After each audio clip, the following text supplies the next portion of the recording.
sumamba, magpasalamat sa ating Panginoon. Tayo nagkumanta, sumayaw sa saliw ng tugtugan, kay inang pagmasdarang nagkakaisa at sama-sama magkakapatid.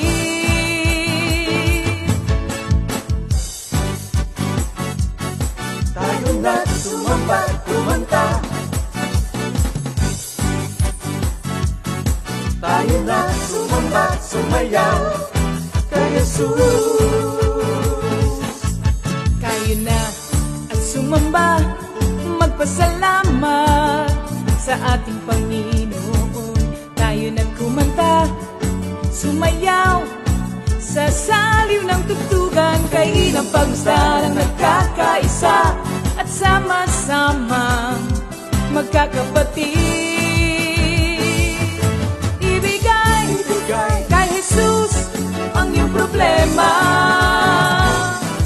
Magdasal, maghintay, magtiwala. Sa oras ng pangangailangan, si Jesus ang katugunan. Si Jesus ang ating Panginoon, kailanman di Kanya iiwan. Si Jesus ang ating Panginoon, kasama sa lahat ng oras. Papuri at pasasalamat tanging sa'yo, alay. Tanging sa'yo, alay.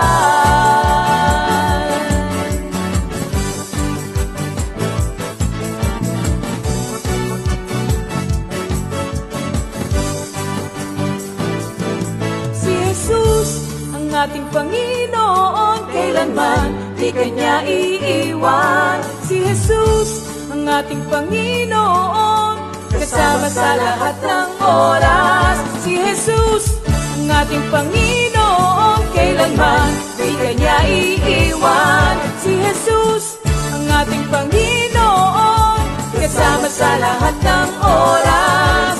Papuri at pasasalamat tanging sa'yo, alay. Tanging sa'yo, alay.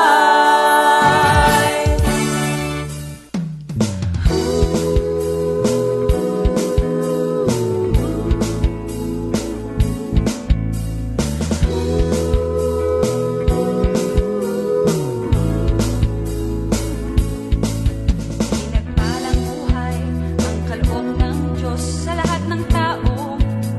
May takot sa Kanya. Pinagpalang buhay ang kaloob ng Diyos sa lahat ng tao. Nagtitiwala. Purihin po ang ating Panginoon at magandang gabi po sa ating lahat. Evening mga kapatid. Sa iba naman, good afternoon. Sa iba, good morning. Pero ngayon po ang ating Bible study ay natapat ng gabi dito sa Pilipinas. Purihin ang ating Panginoon. Kayo po ay mananalangin mga kapatid. Samahan niyo po ako, makiisa po tayo sa panalangin. Hallelujah, hallelujah, hallelujah. Amang banal, Diyos na dakila, Diyos na makapangyarihan, Ikaw po ang Diyos na aming sinasamba at pinaglilingkuran. Ikaw ang may-ari ng aming buhay, kayo nagmumula ang aming hininga, ang aming kalakasan. Sa gabing ito, kami po ay nagpupuri, nagpapasalamat sa napakagandang gabi na ibinigay mo sa amin, sa malayang oras na ibinigay mo upang kami makarinig ng iyong banal na salita. Kayo po ang manguna, gamitin niyo po ang magtuturo sa gabing ito upang ang mga makikinig ay mapagpala ng iyong mga salita. At alam po namin, Panginoon, na mayroong magandang mangyayari sa aming lahat na makikinig ng mga salita mo sa oras na ito. Sa iyo po ang pinakamataas na papuri at pasasalamat. Ito po ay aming dalangin sa pangalan ni Jesus. Amen. Yan, purihin ang ating Panginoon. O, yan, mga kapatid. Habang tayo ay naghihintay ng ating mga kapatiran na maglalagin upang makinig sa ating Bible study, makinig muna po tayo ng ating mga original song. Pwede tayong maupo habang tayo nakikinig. naririto po ang ating mga awitin para sa ating Panginoon.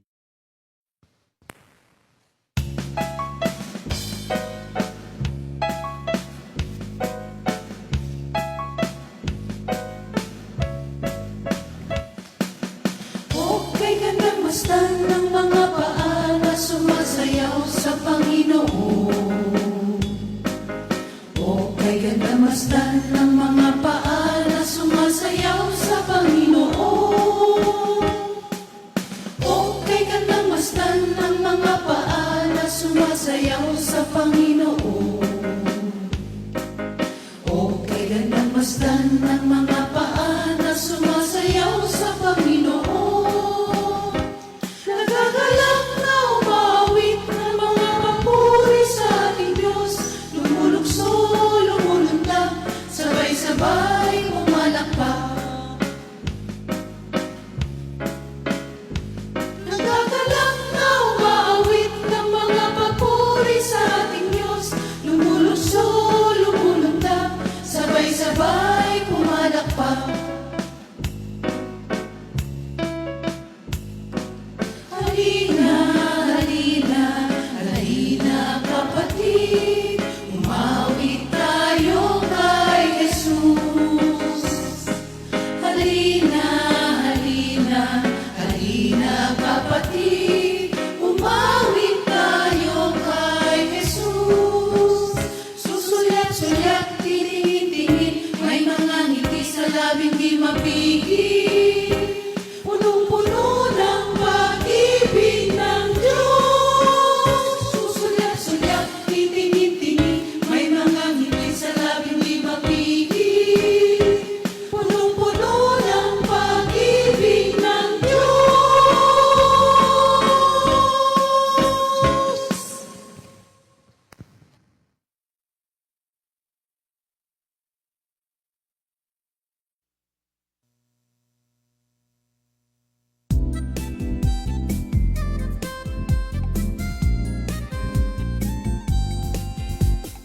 Kahit ang mga kabataan ay napapagod, nanghihina at nanlulupaypay. Maging ang mga bulaklak at damo sa kapaligiran, natutuyo at nalalanta. Ngunit kung kayawin ay magtitiwala, buhay sisigla at lalakas. Kahit ang mga kabataan ay napapagod, nanghihina at nanlulupaypay. Maging ang mga bulaklak at damo sa kapaligiran, natutuyo at nalalanta. Ngunit kung kayawin ay magtitiwala, buhay sisigla at lalakas. Purihin mo ang Diyos, o aking kaluluwa, at huwag kalimutan ang kanyang kabutihan. Aking ihahayag mga ginawa mo sa buhay ko, pagkat ang kagalakan mo'y kalakasan ko. Tulad ng agila, ako ay lilipan, ako ay tatakbo, hindi mapapagod. Ako'y lalakad at hindi manghihina. Purihin mo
marunong magpabaya.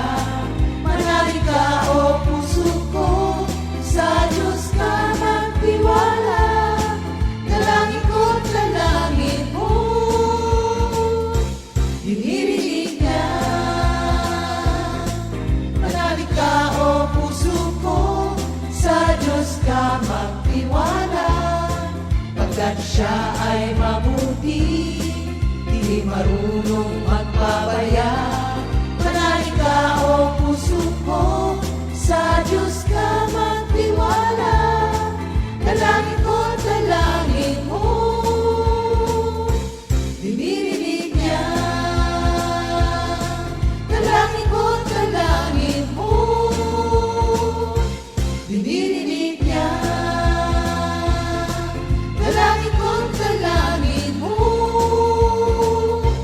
dinirinig niya.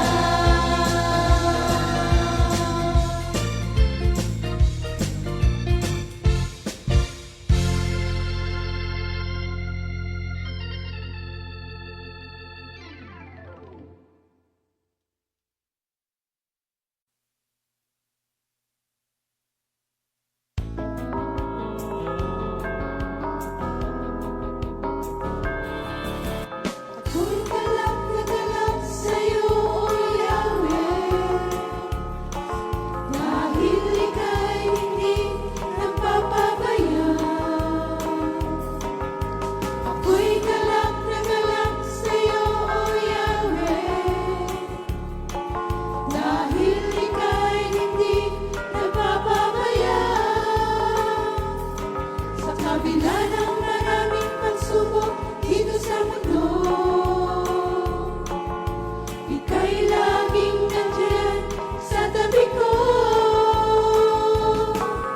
Patuloy ang daloy ng pagpapala, di lang isa o dalawa. Napakarami, napakarami pa mula sa'yo, mula sa'yo. Napakarami pa darating. Salamat, salamat sa'yo, O Yahweh, aming Diyos. Ika'y hindi nagbabago.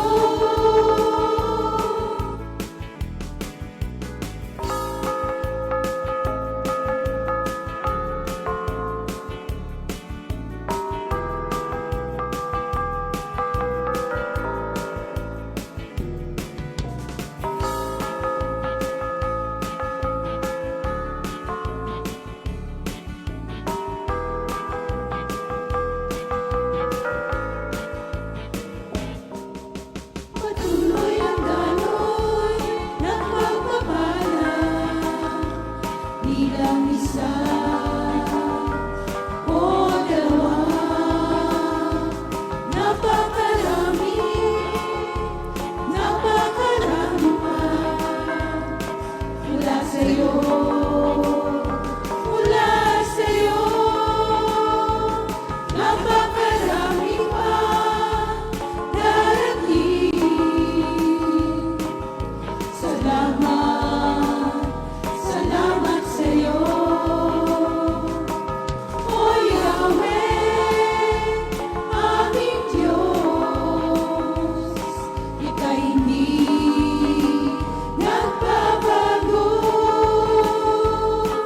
Ika'y hindi nagbabago. Ika'y hindi nagbabago.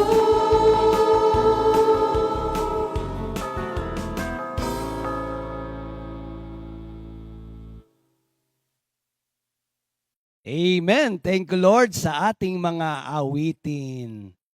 Na-bless po ba tayo, mga kapatid, sa mga narinig nating awitin? Purihin ang ating Panginoon. Alam ko na sumabay ba tayo, mga kapatid? Napakasarap umawit kay Lord. Announcement, mga kapatid, doon sa may mga YouTube account. Ito yung ating pupuntahan. I-click lang po natin mga kapatid. Kung ikaw ay senior at medyo hindi ka marunong, yan, paturo po tayo sa ating mga apo at sa ating mga anak. Kung ikaw na may magaling na, ito po ang ating pipindutin mga kapatid. I-click natin at Comfy Media 4713 or Comfy Media. Click the subscribe button, watch, like, and share our videos. Ito yung ating makikita mga kapatid. Oh. Tingnan po natin. Yan ang mga itsura na makikita po natin. Yung mga naganap. Events natin, anniversaries, ating mga concert, mga naganap, seminar, nandyan po, makikita natin mga kapatid. At i-share po natin para maka-evangelize tayo mga kapatid. Thank you, Lord. At ngayon naman, ang ating may mga kaarawan. Araw na ito, sino ba ang may birthday? August 30, 2023. Happy birthday, Sister Bea Cabral. Uy, Brother Andrew de Guzman. Oh, paring Andrew. Nasa Australia yan. And si Ninong Mon Gelido. Nong, happy birthday. Pekenemen. Enjoy your day, mga kapatid. Oh. Yan. Oh. Pagin natin, Nanay Ched. Pasok.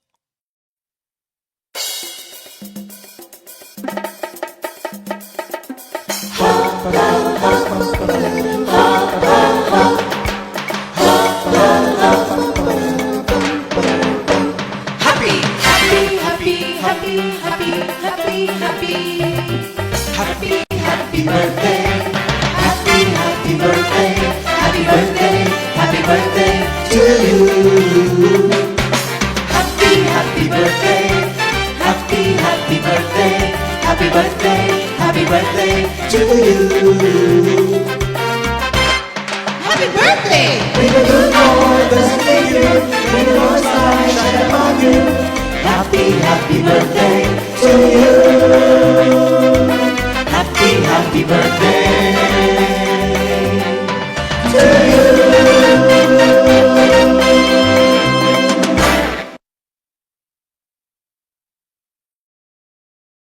Happy birthday, mga kapatid. Enjoy your day. Thank you, Lord. At ngayon naman po, mga kapatid, ihanda natin ang ating mga sarili, ang ating puso. Tawagin natin ang ating mga kasama sa bahay. Sama-sama tayong aawit, magpupuri sa ating Panginoon. Alam nyo, napakasarap awitan si Lord. Kaya sabay po tayo, mga kapatid, sa ating praise and worship. Okay, tawagin po natin ang ating mga kapatid para pangunahan tayo sa pagsamba kay Lord. Thank you, Lord. Hello po mga kapatid, magandang umaga po, magandang tanghali, magandang hapon, anumang oras po kayo nanonood ngayon at ihanda na po natin ang ating sarili upang umawit at magpuri sa Panginoon. Amen. Amen. Thank you, Lord. Samahan niyo po kaming magpuri, magpasalamat at magbigay ng luwalhati sa ating Panginoon. Thank you, Lord. Thank you, Jesus. Hallelujah. Halina po tayo na pong magpuri at magpasalamat sa ating Diyos sapagkat ang ating Diyos ay napakabuti. Kaya tayo ngayon ay aawit sa Kanya, sasamba at mag-aaral ng Kanyang mga banal na salita. Hallelujah. Awit tayo sa Panginoon. Hallelujah. Pag-isip sa umaga, hanapin natin palagi ang salita ng Diyos.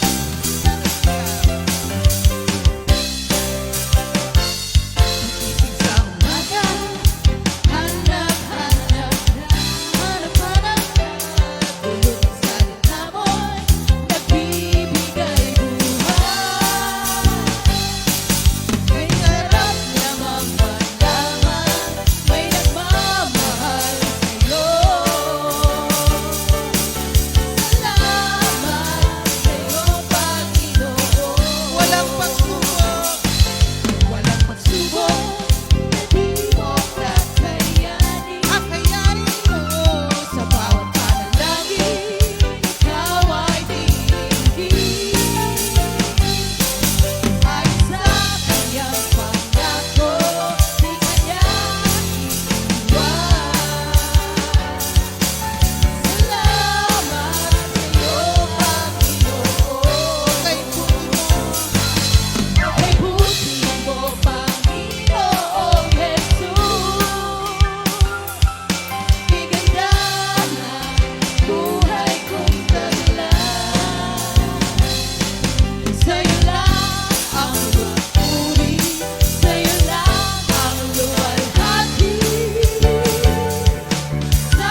papuri at luwalhati sa iyo lamang, Panginoon. Hallelujah. Patuloy po tayong sumamba sa ating Panginoon.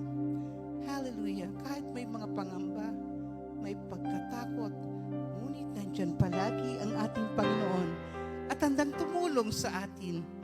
Hallelujah. Hallelujah. Hallelujah. Hallelujah. Glory, glory to you, Lord Jesus.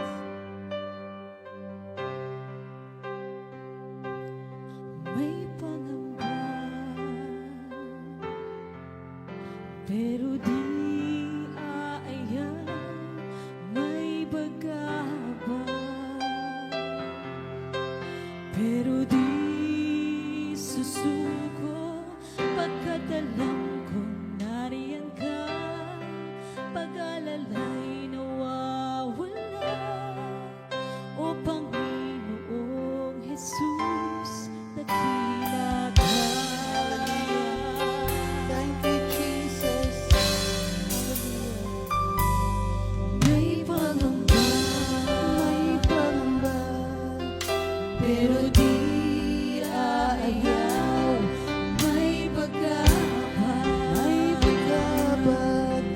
pero di susuko, pagkat alam kong nariyan ka, pag-alalay nawawala, o Panginoong Jesus, dakila ka. May pangamba. May pangamba, pero di aayaw, may pagkabat, pero di susuko, pagkat alam kong nariyan ka, pag-alalay nawawala, o Panginoong Jesus, dakila ka. Dakila ka. Dakila ka, O Jesus, sambahin ang pangalan mo, kabuti ay hayag sa buong mundo, wala kang hahanapin pa, sa'yo lamang umaasa, O Jesus, sambahin ka.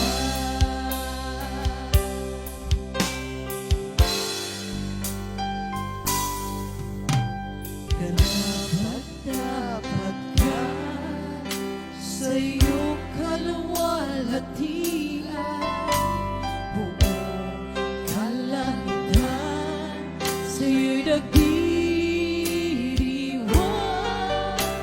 Kaming mga lilikha mo, aming sasabitin, banal ka at makapangyarihang Diyos. Karapat-dapat sa iyong kaluwalhatian, buong kalangitan sa iyo'y nagdiriwang. Kaming mga nilikha mo, aming sasambitin, banal ka at makapangyarihang Diyos. Dakila ka, O Jesus, sa iyong pagmamahal, ibinigay mo ang iyong buhay, kami ngayon ay malaya na. O Jesus, dapat kang parangalan.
kami ngayon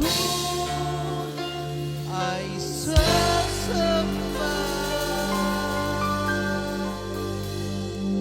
sa iyo.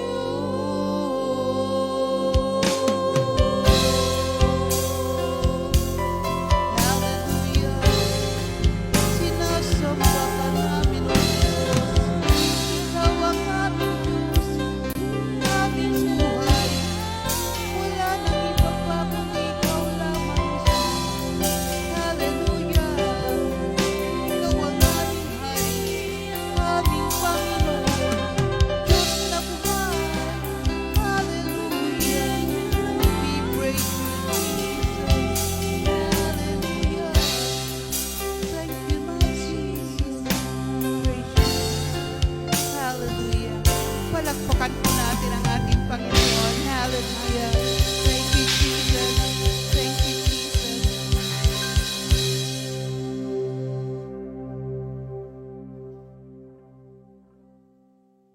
Amen. Thank you, Lord, sa ating mga kapatid, sa ating music ministry. At ngayon po, ihanda natin ang ating eyeball, ating notebook, ating ballpen, pwede ring pencil, at lalong-lalong higit ang ating puso at ang ating mga sarili. Dadako po tayo sa pinakamahalagang parte ng ating gawain, ang pag-aaral ng salita ng ating Panginoon. At sa pagpapatuloy ng ating series, Prayer in Every Old Testament Book of the Bible. Ngayon po, iisa-isahin po natin ang Hebrew alphabet ayon sa pagkakasulat sa chapter 190 ng Psalms. Tayo ay magpo-focus sa verses 17 to 24 o ang letrang Gimel. Kaya mga kapatid, welcome po natin si Sister Remy Cabral. Si Ninang Remy Cabral. Glory to God, hallelujah, purihin ang banal na pangalan ng ating Panginoon. Tayo po ay manalangin. Diyos sa dakila, Diyos sa mapagmahal, ikaw na lumikha ng langit at lupa, kami nagpupuri at papasalamat sa iyong kadakilaan. Salamat Panginoon sa muli mong pagbibigay sa amin ng malayang oras upang kami po ay magkatipon at muli makapag-aral ng inyong mga banal na salita. Marami pong salamat sa banal na Espiritu na inyo pong ibibigay sa amin. Siya pong magpapaliwanag at magbibigay sa amin ng rema sa mga salitang aming pag-aaralan. Maraming salamat Panginoon sa lahat ng aming mga answered prayers. Salamat din Panginoon sa iyong banal na presensya sa buhay namin at mga katugunan namin sa aming panalangin. Thank you Lord sa lahat ng mga answered prayers at sa mga blessings, your favors Lord. They are truly great and wonderful. Tunay na dakila ka, Panginoon. You are our good shepherd. Pero meron pa po kaming mga pinagdarasal, Panginoon. At alam namin matatanggap namin ang lahat ng ito because ang mga plano mo sa amin ay para sa ikaluluwalhati ng iyong banal na pangalan at para sa isang matiwasay na buhay na nakaugnay sa iyo at naglilingkod sa iyong banal na pangalan. Marami pong salamat, Panginoon. At kayo po ang manguna sa aming pong pag-aaral ngayon. In Jesus' name we pray. Amen.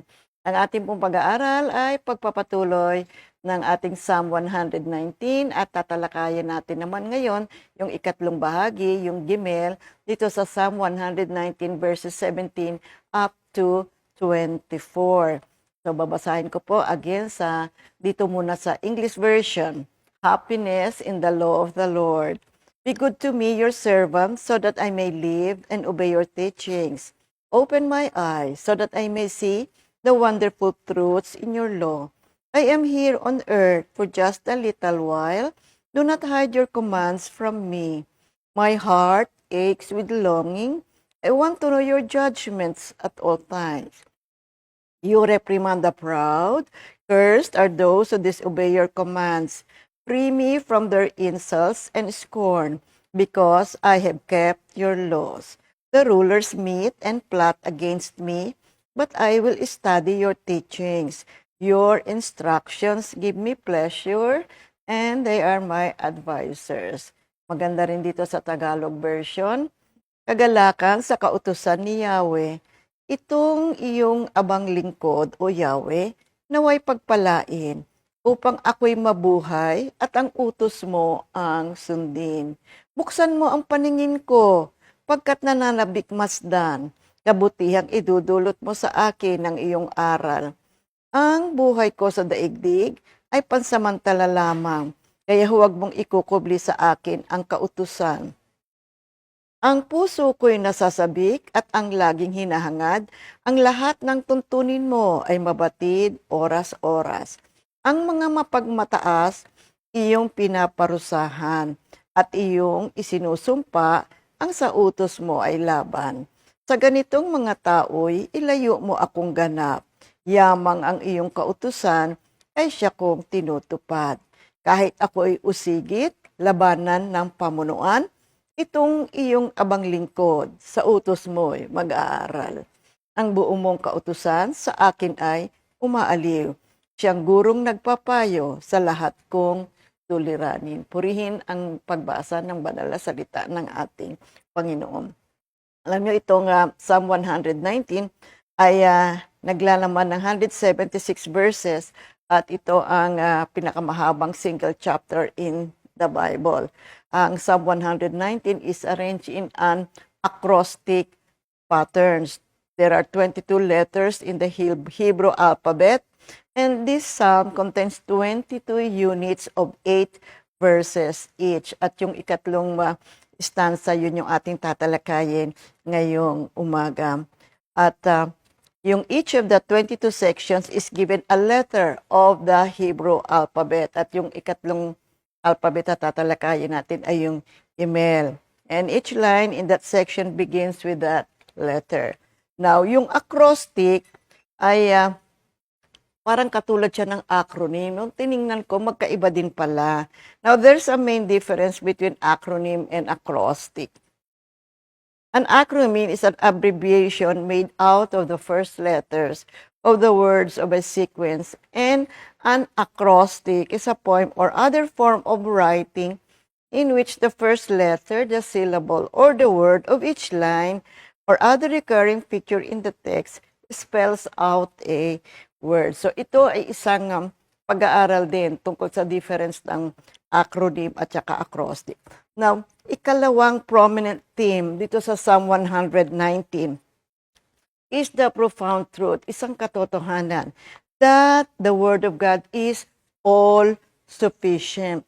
Itong Psalm 119 is an expansion of Psalm 19 verses 7 to 9.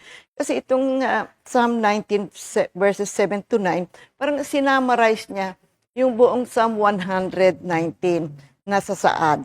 See, ang batas ni Yahweh, walang labis, walang kulang.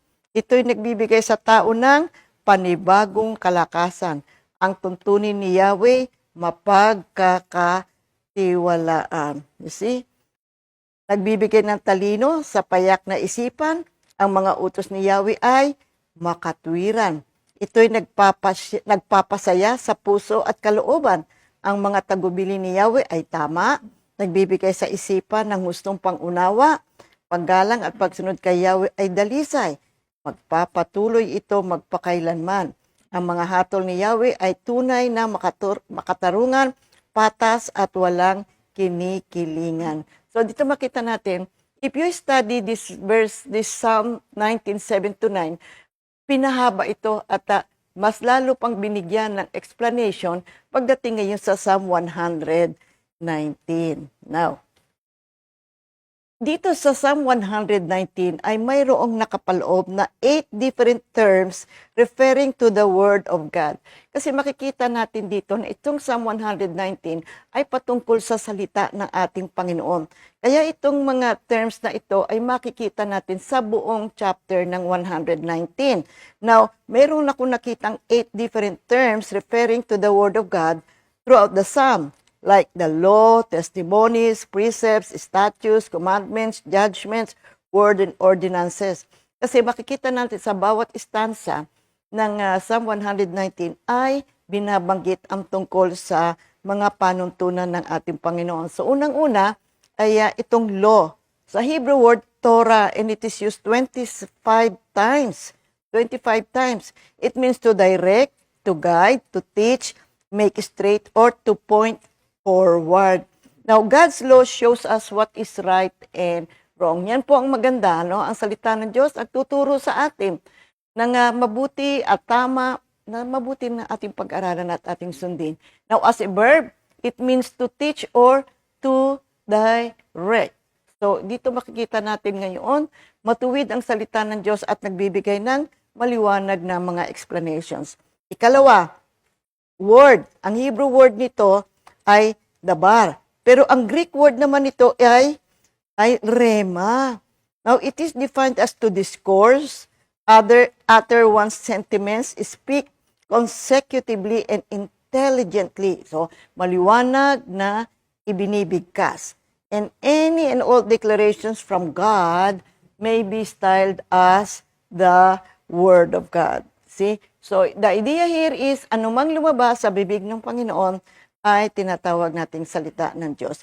Now, there's another Hebrew word na ginamit din as word. Ito naman yung imra. Now, imra is similar in meaning to dabar, yet it's a different term. The word may denote anything the Lord has spoken, commanded, or promised. So, ito ngayon, pero yung imra, another naman siya. Meron siyang different term, pero ginagamit din siya as word, no? Referring to the precepts of the Lord. Ika-apat, yung judgment. Ang Hebrew word naman ito, mispatim. Now, this is from the word shaphat, to judge, determine, regulate, order, and discern. See, they judge concerning our words and works. So, dito makita natin, ginagamit ang salita ng Diyos para tayo po ay tingnan mabuti, suriin mabuti, to determine mabuti, to regulate properly, and to discern upang makita natin kung ano ang mabubuting mga pagtuturo at mga panuntunan ng ating Panginoon. At sa ating pagkilos, bigyan natin ito ng mabuting discernment para maunawaan natin. Ikalima, testimonies. Edut, see, or E-D-U-T or E-D-O-T, yun ang spelling. Edut is a Hebrew word. Again, this word is related to the word for witness. So ito naman ay ginagamit para sa witnessing. They are called testimonies because they are solemnly declared to the world. Pag tayo po ay tumatayo at nagbibigay ng mga witnessing, mga experiences natin, nilalahad natin, ang tawag doon ay edut. Number 6, commandments, misbah. Misbah is, it is pronounced as misbah, pero yung spelling niya, M-I-S-W-A-H, but misbah is the proper pronunciation. It means to command, to order, or ordain.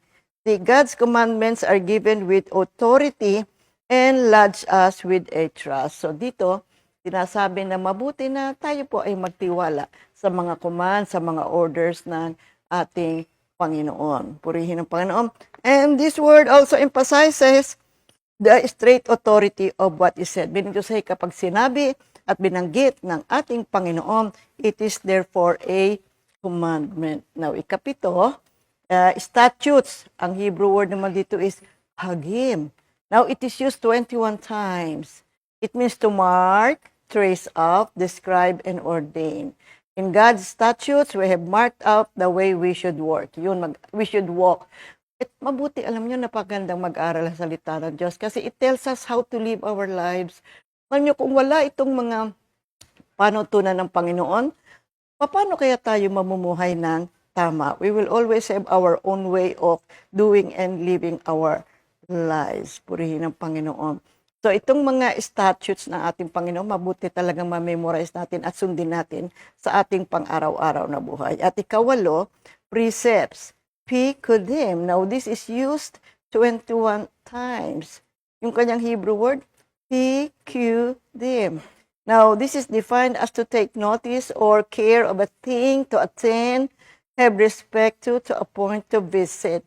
Now, ang point kasi dito is we look closely sa mga iba't ibang situation ng ating buhay at i-apply natin ang mga precepts ng ating Panginoon na siyang ipinapayo ng Diyos na ating sundin. These are particular instructions mula sa Panginoon na mabuti nating sundin.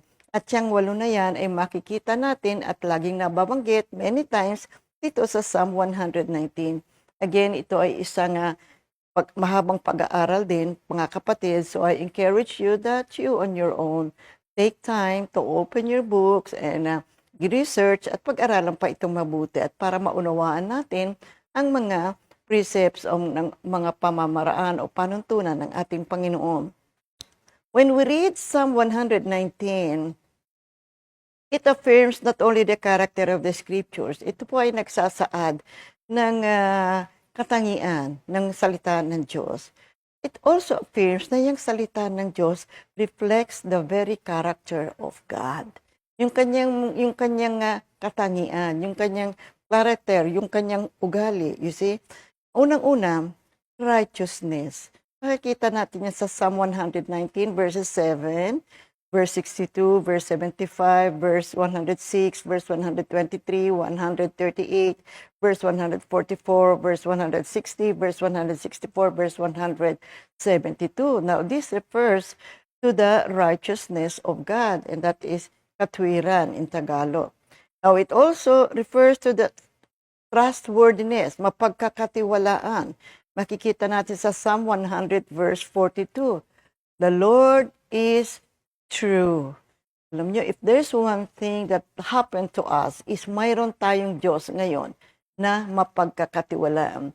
You know, other people, they speak to us, they make promises, but God never lies. Talagang He is truly trustworthy of our trust and faithfulness. And then, ito, truthfulness, ito rin, nagsasaad ng katangian ng salita ng Diyos at ito rin ay katangian ng ating Panginoon. Pagiging totoo ay talaga nga naman. Truly, the Lord is good and perfect in truth. Psalm 119, verse 43, verse 142, verse 151, and verse 160. Faithfulness, katapatan. Well, ang Diyos natin ay tunay na tapat. Maybe we are not faithful all the time, but our God is truly faithful, everlasting ang kanyang katapatan. Makikita natin yan sa Psalm 119 verse 86. And unchangeable, kawalan ng pagbabago. Yes, heaven and earth will pass away, but the word of God will remain. It will not pass away. Kawalan ng pagbabago. Sa Psalm 119 verse 89. Eternality. Oh, God is eternal and so is His Word. Walang hanggan. Makikita natin sa Psalm 119 verses 90 and verse 152. Again, kita natin ang salita ng Diyos ay light, liwanag. Psalm 119 verse 105. The light, liwanag to our path. The purity, kadalisayan, Psalm 119 verse 140. So ito po ay ilan lamang na makikita natin na katangian ng salita ng Diyos at ito rin naman ay katangian ng ating Panginoon sapagkat ang salita ng Diyos at siya ay iisa lamang. Now, meron ako nakitang mga themes dito sa Psalm 119. Ito yung mga focus ng salita ng Diyos. This is Psalm 119. Unang-una, yung puso. Nakita ko rito sa verse 2. It refers to our heart. Ang mga tumutupad sa mga patutuo ng Diyos at naghahanap sa Kanya ng buong puso ay pinagpapala. Makita natin yan sa verse 2. Binanggit niyan yung heart. Ang salita ay dapat nakatago sa puso upang maiwasan ang isa sa kasalanan. Well, makita natin yan sa verse 11. Ang salita ng Diyos ay dapat sundin ng buong puso. Verse 34. Ang mga utos ng Diyos ay iniingatan sa puso. Sa verse 69. So, ang lahat ng mga ito is referring to the organ. See, yung physical heart. All these verses are not referring to the organ, the physical heart that pumps blood throughout our body, but rather it refers to the intellect, the emotion, and conscience of man. So remember that man is composed of body, soul, and spirit. Now this is about the soul. Pangalawang theme, nakita ko rito, is the power of the Word of God. Naku, punong-puno ang Psalm 119 ng katangian ng kapangyarihan ng salita ng Diyos. So makikita natin, this is Psalm 119 verse 105. Ano ang kapangyarihan ng salita ng Diyos? Ayon sa salmista, mahal niya ang salita ng Diyos at ito ay lampara para sa kanyang mga paa at isang liwanag sa kanyang landas. Truly, the Word of God gives us light to our path. Sa ating buhay, ito ang liwanag na siyang magbibigay sa atin ng guide sa ating pang-araw-araw na buhay. Ikalawa, ang salita ng Diyos ay kapangyarihang hikayatin tayo. Ay may kapangyarihang hikayatin tayo sa kasalanan. Okay? Ang salita ng Diyos ay may kapangyarihang hikayatin tayo sa kasalanan, turuan tayo ng katotohanan at akayin tayo sa katwiran. No, the word there should be may kapangyarihang iwas tayo. Hikayatin tayong umiwas sa kasalanan. You see, ang mundo ay magtuturo sa atin na gumawa ng kasalanan. Ngunit ang salita ng Diyos ay tutulungan tayong umiwas sa kasalanan. Totoo nga naman yan. Sapagkat ang salita ng Diyos ay banal, ang Diyos ay banal, kapag ito ay ating pinag-aralan, kapatid, makakaiwas talaga tayo sa kasalanan. Pakita natin Psalm 119, 9-11. Tinalakay natin yan last week sa ating pag-aaral. Ang buod ng kautusay batay sa katotohanan at lahat ng tuntunin mo'y pawang walang katapusan. Dito naman sa Psalm 119, verse 160. Totoo nga naman, kapatid. Tunay ang salita ng Diyos. Kung merong walang katapusan and eternal, yan ang salita ng ating Panginoon. Sapagkat ang Diyos ay eternal, ang kanyang salita ay walang hanggan din. Now, ikatlo, makikita natin, delight in God's Word. So, may kasiyahan sa salita ng Diyos. Oo nga naman, ano? You see, yung mga di matuwid, nalulugod sa pita ng mundo. Ngayon namang matuwid, nakasusumpong ng malaking kasiyahan sa salita ng Diyos. Sa verses 70 and verses 111. Totoo nga, no? Tayo po, mga kapatid, na nag-aaralan ng salita ng ating Panginoon, meron ka talagang kasiyahang nararamdaman kapag nag-aaral ka ng salita ng Diyos. Kaya nga, ang Diyos binigay sa atin na mag-aral tayo ng kanyang mga banal na salita araw-araw because there is so much joy in the study of the Word of God. Parang nga kapag hindi ka nakabasa ng isang verse o hindi ka nakarinig ng pagtuturo, maraming pamamaraan para makarinig tayo ng salita ng Diyos, it gives you so much joy in the heart. Hindi mo maintindihan pero andun yung kapayapaan mo at meron kang sufficiency sa buhay mo. Yung matuwid, nasisiyahan sila sa salita ng Diyos. Ayan, nakalagay din niya sa verse 77. See? Kasiyahan sa kaligtasan na ibinibigay sa pamamagitan ng pagsunod sa salita ng Diyos. Ito naman, salvation. Alam mo, totoo ito mga kapatid. Sundin lang ang salita ng Diyos. Talagang ang kaligtasan ay sumasa atin. Tutulungan tayo ng Panginoon, umiwas sa kasalanan. Tutulungan tayo ng salita ng Diyos kung paano ang mabuti at tamang daan natin sa buhay. Hinihikaya tayo na alamin natin, i-discern natin mabuti yung right and wrong. Truly mga kapatid, meron tayong kaligtasan sa pamamagitan ng pag-aaral ng salita ng Diyos. And then, ang matuwid ay nalulugod sa pamamagitan ng pagsunod sa kanyang salita at walang hanggang gagantimpalaan para sa mataas na pagpapahalaga sa salita ng Diyos. Totoo niya. If we respect the Word of God, if we give honor to the Word of God, kapatid, tayo rin po ang mabibiyayaan. Kaya ang nais ng Diyos, tayo ay laging mag-aral ng kanyang mga banal na salita. Yung mga nahahapis, nakasusumpong ng kaginhawahan. Makikita natin sa verse 143. Yung mga nawawala ng pag-asa, nakatatanggap ng pag-asa. Totoo nga naman, Verse 144 and verse 147. Yung nababalisa, nakatatanggap ng kapayapaan sa verse 165. So, sa panahon na we are very low, at talaga naman dumarating yan kung minsan sa buhay natin, katulad ng salmista, alam nyo saan siya tumuon? Saan siya nagbigay ng emphasis? Saan niya inilagak ang kanyang kaisipan at puso? Sa salita ng Diyos. Kung makikita mo yan dito sa Psalm 119, go and read the whole chapter very carefully and slowly at namnamin mo ang bawat salitang iyong binabasa. Tunay na masisiyahan ka at matatanggap mo ang mga dakilang revelation na ibibigay ng Panginoon. And in the heart, as we continue and understand the different verses dito sa Psalm 119, it gives us so much peace. At kung minsan meron kang mabibigat na dala-dalahin, alam mo, habang binabasa mo, baka hindi ka pa natatapos and nagkakaroon ka na ng pag-asa sa buhay. Purihin ang Panginoon. Now, talakayin natin itong situation ng salmista. Bakit ba niya naisulat itong verses 17 to 24? Okay. Sabi niya sa verse 17, alamin natin. Sabi niya, "Be good to me, your servant, so that I may live and obey your teachings." Ay bakit ba nangusap ang salmista ng ganito at ito ang kanyang naging panalangin? Ang purpose niya, sabi niya, turuan mo naman ako. Sabi niya, i-bless mo naman ako para ako ay mabuhay at makasunod sa iyong mga pagpapala. The psalmist kasi, nung inaaralan ko to, nakita ko that he is in distress. He is at the very low point of his life.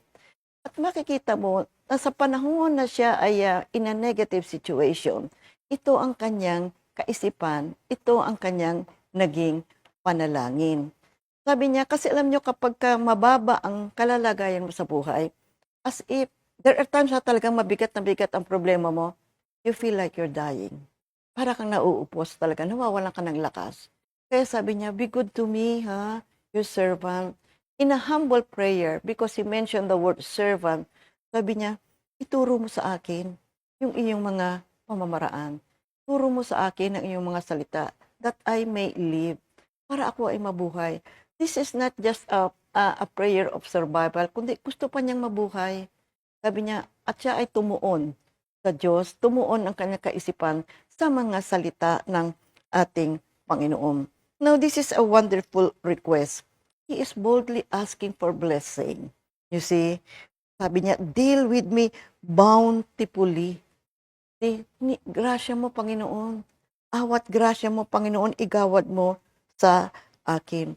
Dito sa kanyang mga salita, siya ay nangungusap na sa buhay natin, kailangan talaga natin ang pagpapala na nagmumula sa ating Master, none other than our Lord Jesus Christ. Ito naman tayo sa verse 18.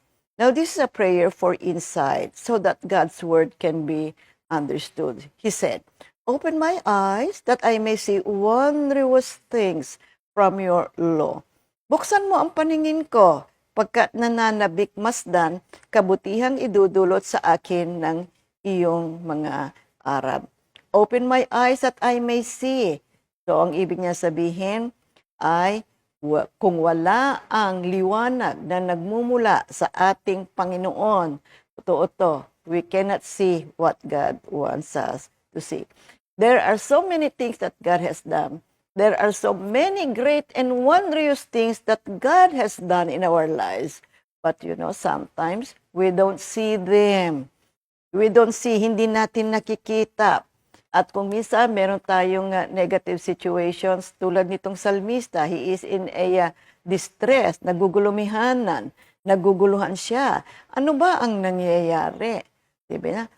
Sumusunod naman ako Bakit meron akong mga ganitong mga negative situations? Bakit?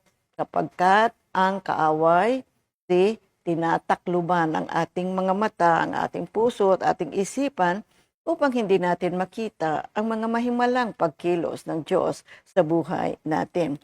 Kaya yung 2 Corinthians 4, 3-4, kung may talukbong pa ang magandang balitang ipinapahayag namin, ito'y may talukbong lamang sa mga napapahamak. Hindi sila sumasampalataya sapagkat ang kanilang isip ay binulag ng kaaway. Ang Diyos ng kasamaan sa daigdig na ito upang hindi nila makita ang liwanag ng magandang balita tungkol sa kaluwalhatian ni Kristo na siyang larawan ng Diyos. Manalangin tayo at hilingin natin sa Diyos, buksan mo, Lord, ang aming puso at isipan. Makita namin ang mga pagkilos mo sa aming buhay. Now, ikatlo, a prayer for revelation, longing for God's word. Sabi niya, sa verses 19 to 20, I'm a stranger in the earth. Do not hide your commandments from me. My soul breaks with longing for your judgments at all times. Ang buhay ko sa daigdig ay pansamantala lamang. Kaya huwag mo ikukubli sa akin ang kautusan. Ang puso ko'y nasasabik at ang laging hinahangad, ang lahat ng tuntunin mo ay mabatid oras-oras. Mabuti itong panalangin, mga kapatid. Ang salmista, ang nais niya palagi ay mga salitang nagmumula sa ating Panginoon. Kaya sabi niya I'm a stranger in this world, sabi niya. At yung mga ibang tao, hindi nila ako tinatanggap, sabi niya ganyan. They reproach me, hindi nila ako maunawaan dahil iba ang uri ng aking pamumuhay. Truly, that is true. We Christians are citizens of heaven. We are pilgrims. May journey lang tayo rito. Pansamantala lamang tayo. Kaya sabi niya, I'm a stranger on this earth. Kaya Lord, ano bang klaseng buhay ang gagawin ko dito? Bigay mo sa akin yung mga commandments mo para masunod ko. Sabi niya, kasi kakaiba ang buhay ng mga taong nasa mundo at mga taong nakaugnay sa ating Panginoon. He recognizes na itong lupa nito, the earth, is not his home. Kaya sinabi niya, I'm a stranger. So kinakailangan, because he is a stranger on this earth, he needs to be communicating with the master of his eternal life, ang ating Panginoon. Kaya sabi niya, my soul breaks. It means, nandun yung isang malalim na pagnanasa. Andun yung kanyang disappointment, andun yung kanyang kawalan ng pag-asa na wala ang salita ng Diyos sa buhay ko. Kaya nalulungkot siya. Talagang nandun yung kanyang pagnanasa na, Lord, yung mga salita mo, bigay mo sa akin, ito ang gabay ko sa araw-araw ng buhay ko kasi hindi ako taga rito Sabi niya ganyan, tama nga kapatid, alam mo, kasi sa buhay natin ito, since we are pilgrims on this earth, we need the guidance of the Lord. We need the Word of God sa buhay natin. Ito ngayon ang ilaw natin na sinusundan natin sa pang-araw-araw nating buhay. Now, dito naman tayo sa verses 21 to 24.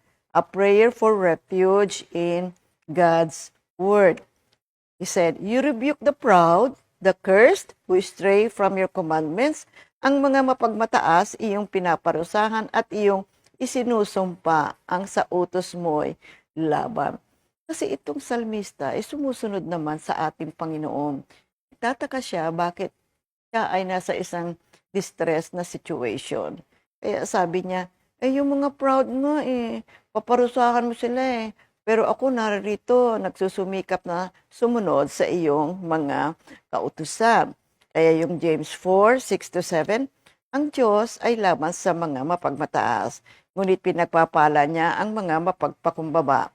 Kaya nga pasakop kayo sa Diyos, labanan ninyo ang diablo at lalayuan niya kayo. Dito ay may magandang matututunan tayo mga kapatid. We have to remember always, tulad ng salmita, sinabi niya, I am your servant. Tayong lahat ay humbly go into the presence of God, referring to ourselves as servant ng ating Panginoon, at hingin natin lagi ang kanyang banal na salita, pagkat ang kanyang mga salita ang ating kanlungan. Kasi yan ang ating refuge natin sa lahat at anumang bahagi ng buhay natin. That's why the Word of God is sufficient for all of us. Because whatever is the situation ng buhay natin, ay anuman ang sitwasyon, mga kapatid, applicable po ang salita ng ating Panginoon. Kaya yung verse 22, sabi niya ganyan, remove from me reproach and contempt, for I have kept your testimonies. Sa ganitong mga tao, ilayo mo akong ganap, yamang ang iyong kautusan, ang siya kong tinutupad.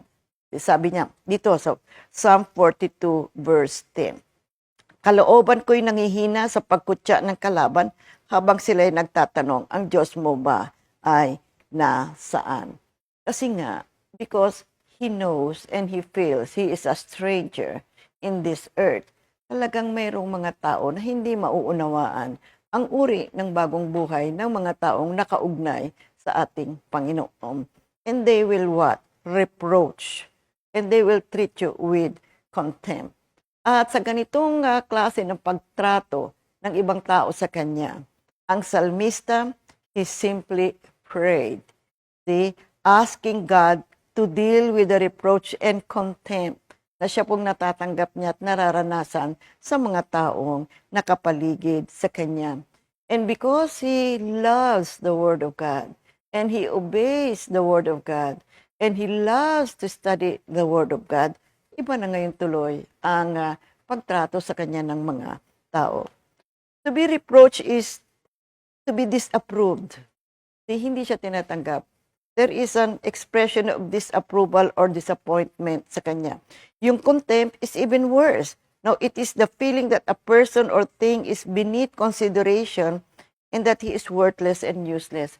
Ito ang kanyang nararamdaman. Because of the treatment na natatanggap niya mula sa tao, he feels contempt. Na siya ay walang silbi, na siya ay useless. But you know what he did? He prayed. He simply prayed. And he said, Lord, remove from me reproach and contempt. In verse 23, princes also sit and speak against me, but your servant meditates on your statutes. Kahit ako't usigin, labanan ng pamunuan, itong iyong abang lingkod sa utos mo'y mag-aaral. Ang ganda nito, kapatid. Now, sometimes really, people speak against us. Ano ba yung klaseng tao yan? Bakit ganyan ang uri ng buhay? Bakit ganyan kung magsalita? Napakakaiba. Yes, hindi kasi nila nauunawaan ang isang buhay na nakaugnay sa Diyos at ang isang buhay na sumusunod sa mga panuntunan ng ating Panginoon. See? Kaya dito sabi niya, they speak against me. Pero ano ang kanyang response? I meditate on your statutes. Magpapatuloy akong mag-aral ng iyong mga banal na salita. Look, instead of patulan niya yung mga negative na naririnig niya at mga hindi magandang pagtrato sa kanya, alam niyo kanyang ginawa? I will continue to study your statutes. I will continue to meditate on your statutes. Ganun niya, pinasisiya. Ganun siya nagre-react doon sa mga negative reactions sa kanya ng mga tao. Napakaganda, no? Inaaliw niya yung kanyang sarili sa pamamagitan ng pag-aaral ng salita ng Diyos. At hindi lang yun.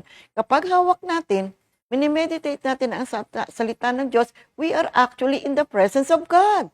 And that gives us hope and peace. And it gives us courage to continue living despite of the negative situations that comes our way. So verse 24. Your testimonies are also my delight and my counselors. Ang buong mong kautusan sa akin ay umaaliw. Siyang gurong nagpapayo sa lahat ng aking suliranin. You see, here, Psalm 73:24-25, nakita ko, ang mga payo mo'y umaakay sa akin, marangal na ako'y iyong tatanggapin. Sino pa sa langit kundi ikaw lamang at maging sa lupa'y aking kailangan. So nakita niyo, yung 23, diba, may mga negative reactions sa kanya. Pagdating sa 24, yung mga testimonies mo, Panginoon, they are my delight, my counselors. Meaning, anong gagawin ko sa mga negative situations? Diba, tanong natin sa buhay natin, meron akong problema, meron akong sulira, anong gagawin ko? Ang salita ng Diyos yung ating gabay. Salita ng Diyos yung ating guidance. Salita ng Diyos yung ating counselor. Ay, salamat sa Diyos, diba? Sometimes talaga hindi ka na makaisip kung anong gagawin mo. Sa dami talaga minsan nung patong-patong na negative situations that comes your way. Pero glory to God. Talaga, praise the Lord. Merong salita ng Diyos na siyang magbibigay ng kaaliwan, siyang magbibigay sa atin ng pag-asa, magbibigay sa atin ng kasiyahan, magbibigay sa atin ng kapayapaan sa puso natin. We have a God that never dozes nor sleep. At nandoon si Lord Jesus sa tabi ng Diyos Ama, patuloy na nanalangin para sa ating lahat. Napakaganda. There's so much to learn, in the study of Psalm 119. I encourage you, mga kapatid, kayo on your own, you study this. Now, ito yung psalmist. I-summarize natin yung panalangin ng psalmista. The psalm is so many things that hinder this reception of the Word of God. Kasi humihiling siya kasi na ituro sa kanya yung mga alituntunin ng ating Panginoon. So ito ang kanyang mga ginawa, nanalangin siya. Ito, prayer of the psalmist. Nakita niya ngayon yung danger ng isang buhay na patay, no? Isang buhay na walang kaugnayan sa ating Panginoon at isang puso na malamig sa ating Panginoon. So what did he do? He prayed. So he said, "Deal bountifully with your servant, that I may live and keep your word." Kasi naranasan niya, mga kapatid. Naranasan niya, yung bang malayo ka sa Panginoon, na parang kawalan ka talaga ng pag-asa, and you're feeling very, very low. So anong kanyang naging reaction? Pray siya kay Lord, "Lord, pagpalain mo naman ako ha, bountifully, ako na iyong servant, that I may live, upang ako po'y patuloy na mabuhay pa at makasunod sa iyong mga banal na salita." Ikalawa, nakita rin niya yung danger ng isang madilim na walang pangunawa sa salita ng Diyos. A darkened understanding of the word. Totoo naman. You know, there are times, di ba, kapag pumapasok yung kasalanan sa buhay natin, parang wala kang marinig. Di, totoo yun, kapatid. Kaya nababalutan ng ating kaisipan ng mga pamamaraan ng kaaway at hindi natin maunawaan ng salita ng Diyos. Ang kanyang naging reaction, he said, "Open my eyes that I may see wondrous things from your law." Take note, that I may see wondrous things. Totoo, kapatid. Napakarami, kamangha-mangha, na miraculous talaga ang laman ng salita ng ating Panginoon. If there are times we don't understand some things in our lives, you see, tingnan natin, tunghayan natin, pag-aaralan natin, i-meditate natin ang salita ng Diyos. And then, he saw the danger of living at a strange land. Yun yung sinabi niyang, "I am a stranger in this land." So, alam nating lahat ngayon yan. So, nakita niya ngayon, ay, kakaiba pala ang buhay na nakaugnay ka sa Diyos. Pero nandito naman ako sa lupang ito, sabi niya. At iba ang pamamaraan ng mundo sa pamamaraan ng langit.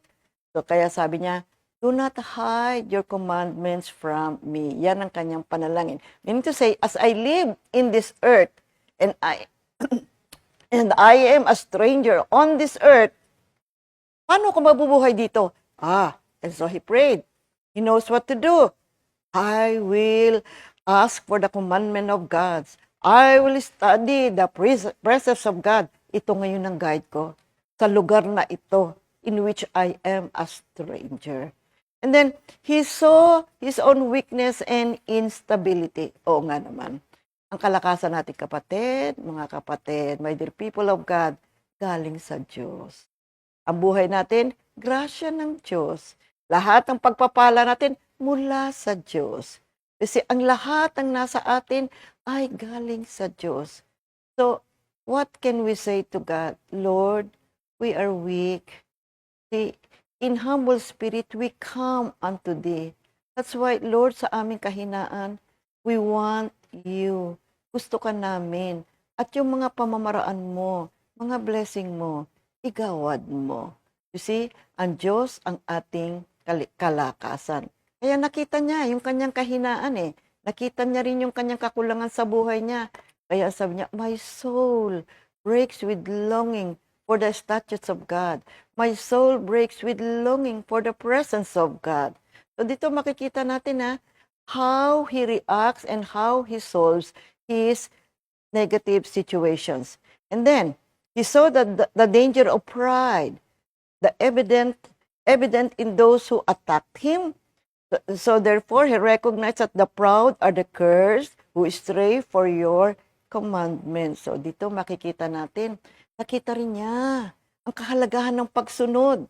Nakita rin niya ang kahalagahan ng pagkakaroon ng relasyon sa ating Panginoon. Na-realize niya na ang buhay na ito ay mabuti na nakaugnay sa ating Lord. Mabuti na sumusunod sa ating Panginoon. Kasi yung mga hindi masunurin, isinumpa sila. Kasi ayaw nilang sumunod sa ating Panginoon. So anong ginawa niya? Nalalangin siya sa ating Panginoon. Sabi niya, Lord, ilayo mo po ako sa kanila. And he saw the reproach and contempt that came upon him na kapag ka talaga namang merong kang situation na you are greatly disapproved and you are greatly disrespected, no? Na hindi ka kinikilala, na hindi ka binibigyan ng halaga. Kaya sabi niya, Lord, ilayo mo ako sa reproach and contempt. Kaya ang kanyang kaaliwan, nasa pag-aaral lang salita ng Diyos. You see? And then, he saw rulers plotting against him. At yung mga pamunuan ay nag-uusap-usap against him. Ay, hindi maganda yun kasi actually nakakatakot yun. Diba? Because there is a threat to your life. But look how he reacted. He said, and he prayed, your testimonies are my delight. No, so ang salmista, siya ay bumangon ng higit sa malungkot na kalagayan. He is in a distressed situation. At ano ang kanyang ginawa? Siya ay bumangon. Hindi siya nanatiling in a very low position in his life. Ang ginawa niya, sumunod siya sa mga patotoo, pinagbulay-bulay niya ang mga batas, at siya ay nakatagpo ng kaligayahan sa salita ng ating Panginoon. And so he prayed. At kaya tingnan natin yung, meron ako nilagay na acronym dito, nakita ko sa aking pag-research, yung Psalm 119:17-24, yung G, nasa saan sabi sa G, give me, sa I, insight, open, M, my, E, eyes, to learn your L, law. Gimel, give me insight, open my eyes to learn your law.